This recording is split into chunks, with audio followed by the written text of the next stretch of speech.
SCHD just paid its quarterly dividend.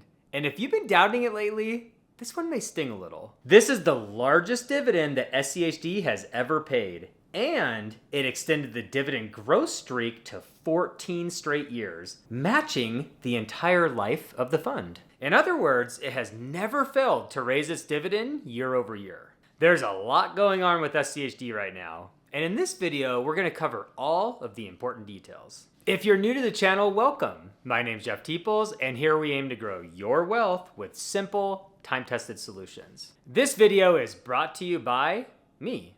So tap that like button, subscribe if you haven't already, and consider joining the channel membership to keep this section short and sweet. You know what time it is. Let's grow. 2025 fourth quarter dividend. SCHD paid 27.82 cents per share in its final dividend of 2025. That's a 5.2% increase compared to the fourth quarter of last year, and about a 5.35% year over year overall. Since launching in 2011, SCHD has delivered roughly an 11% dividend growth rate. Now that number by itself might not jump off the screen, but when you pair steady dividend growth with time and compounding, that's where SCHD really shines. We're starting out here on my Retire on SCHD spreadsheet. And I should mention this is free, link in the description below. It's in Excel and Google Sheets form if you want to follow along and see how it progresses over the years. I update this one once per quarter. I'm starting out on a scenario page, and we won't get too in depth in this because I have a once a year special series for this scenario here, which is a retired couple. But in this one, we're just going to touch the highlights to show the power of compounding before we dive into the specific dividends from this quarter. And I should note right now I'm recording the market's open. It's December 16th. And the last time I checked, SCHD was at 27.40, and it's bouncing around right now. So I just made this yellow to know to update it later. But what this is the year-end price of SCHD, split adjusted each and every year, and then the dividend paid per share per year. Okay, that's this column. And then this one's the year-over-year growth. How much more did it pay this year compared to the last year? And you can see the shares held by this retirement couple is 52,929. And basically that was $500,000 of their retirement portfolio. I think it's $1 million total, but they put half into SCHD for dividends in retirement. And they stuck it all in at the end of 2012 when they retired. So their journey began on 1/1/2013. And the price at the time was $9.45. $500,000 bought them 52,929 shares. I should note, this total dividend paid per year is without reinvesting. They have sat on the same exact amount of shares, spent all this money and had fun, and have not reinvested. So this is truly the power of compound, no new dollars entering the equation. Despite all the complaints that SCHD never grows, you can see the price has gone from $9.45 a share up to $27.40 over the 13 years since we started tracking. And you can also see that the dividend paid per share has gone from 27 cents all the way to $1.05. So this one's up nearly 4x. The price is up about 3x. And that brings us to the year-over-year dividend growth. And again, this doesn't care about price and current yield. This is actual dollars in your pocket growth. So 30 cents compared to 27, 35 cents compared to 30 for the year. So as you progress down in these years and it pays you more and more each and every year, you can see that the year-over-year growth is staggering. You have 11.6%, 16, you drop to 9.5, 9.7. We had a couple mediocre for SCHD, 7%. And that's a fantastic dividend growth rate, as we all know, for most ETFs, but it's lackluster for this one. And then you jump up to 20, 17, and a lot of people got really concerned a couple years ago in 2023. It was only up 3.8%, but then it turned around with a nice 12.2% jump. And then this year, once again, was a little more mundane at 5.4%. But this was a tough year for many stocks and ETFs in this department, so I'm really happy to keep that streak alive.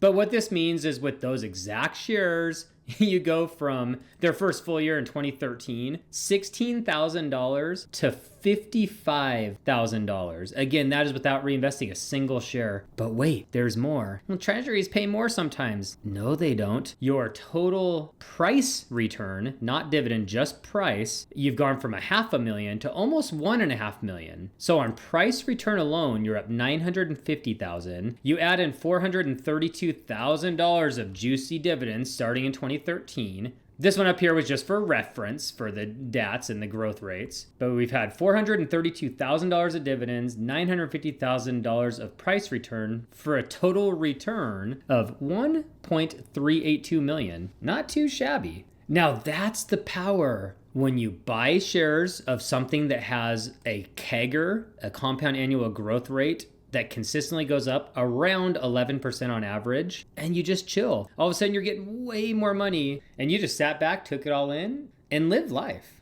But now we're going to zoom into this quarter. And as advertised, you can see down here on row 57 that 27.82 cents per share is the largest dividend in SCHD history. And the champion, weirdly, was the second quarter of 2024 when it paid out a staggering 27.47 cents. But when we look at quarter over quarter growth, SCHD does a fantastic job compared to many of its peers of consistently growing its dividend. In fact, this negative 5.3% quarter over quarter dividend growth back in the second quarter this year snapped a 7-quarter growth streak. 1, 2, 3, 4, 5, 6, 7 in a row.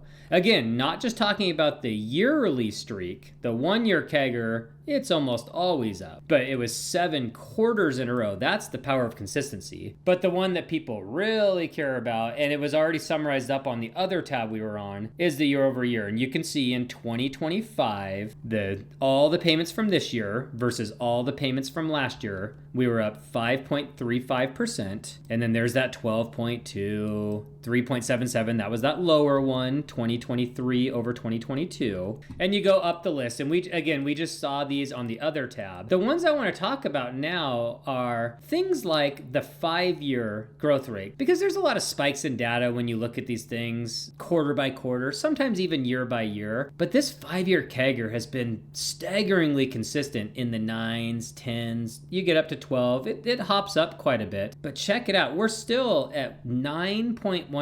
It's gone down a little, A lot of things have, and we'll do a video soon to compare all the best dividend ETFs. SCHD is not alone in this trend, but it's still hanging tough. And when you zoom out to a 10-year CAGR, which we couldn't get until 2022 here, and that's because you need the full 10-year look back period from the older data. So we scroll down and now we have it at 12%, and coming down it's anywhere in the 12s and 10s, and it's still in the mid 10s, 10.61. And this is a column I manually add, and this is accurate to the quarter, not just to the year like a lot of people's out there. But since inception, SCHD has a lifetime dividend CAGR of 10.99%. That is absolutely incredible. And again, this will update each and every quarter, and you can see it's been in the 11s and 12s pretty consistently. I'll tell you, as a nerd that tracks a lot of stuff, this basically doesn't exist out there outside of this ETF.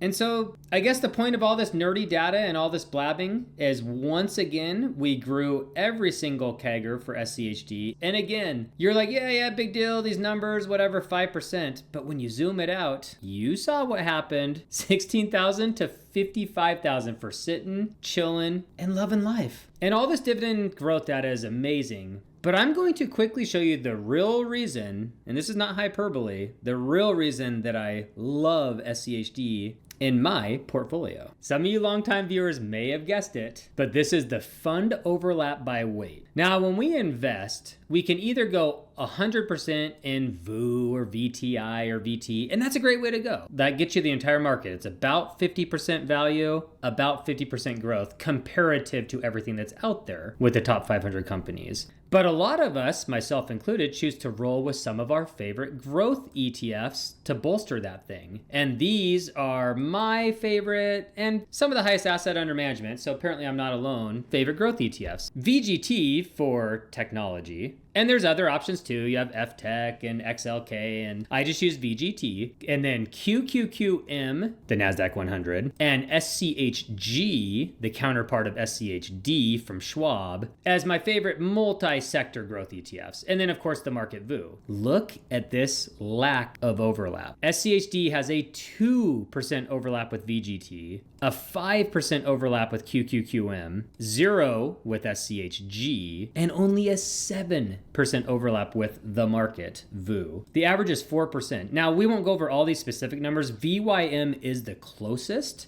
and it's also the closest in value as well, but it doesn't even sniff SCHD. And you'll notice day to day, when these are way up, oftentimes this will be down and vice versa. That's what I want. If this AI thing really is a bubble, and I don't know if it is or isn't, if tech really is overpriced and is going to have a major correction into the bear territory potentially, SCHD will likely stay stable, maybe slightly up, slightly down, as everything else is falling. These by 30 or 40% maybe, this by 20%. SCHD will be around flat. Think of 2022. Literally, these were down just over 30% for the year, and SCHD was down 3%. That's the power of not having so much correlation. This weighted overlap is important when you're talking about different sections of your portfolio. And SCHD just gives you that value, that floor. And when you add the 50-50 mix, it crushes the market over the last 14 years as well. And that's 50% SCHD, 50% VGT. I have another series on that. But this chart right here, more than that kegger, in my humble opinion, is the true superpower of SCHD in an actual realistic real-life portfolio. I would rather have DGRO, VIG, or FDVV if I could only have one holding, period, no growth, no market, only one of these. I would pick these over SCHD easily because they give a balance and add tech and everything. But in my VGT and VU heavy portfolio in real life, SCHD gives me by far and away the best counterbalance. What I'm saying is there's no one size fits all. What makes sense for my portfolio might not for yours. It really depends on everything that you have at a high level. SCHD is still my favorite and my only value holding in the portfolio. But the real question is whether that makes sense heading into 2026. The bigger picture.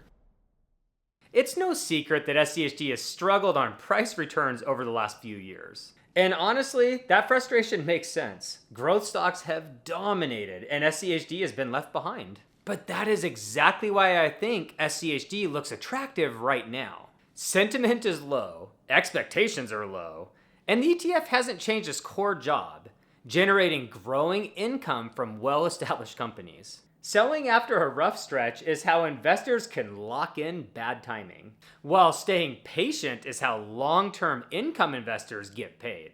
SCHD has continued to grow its dividend every single year, even during this stretch, and that consistency is what compounds over time. For me, that's the whole point. SCHD still earns its place in my portfolio, and I'm comfortable riding it forward. And speaking of people earning their place, a huge shout out to you 33 incredible members. I appreciate each and every one of you, and an extra special shout out to the new member, Mr. Dino Martin. I appreciate you joining the channel membership, and it really does help make these videos possible for my small channel. And as always, a quick shout out to my two favorite investing tools linked in the pinned comment, Seeking Alpha and Snowball Analytics. Try them out for free if you're interested in taking your investing to that next level. And if you like what you see, it most importantly saves you money, because that's why I'm here and that's why those links exist.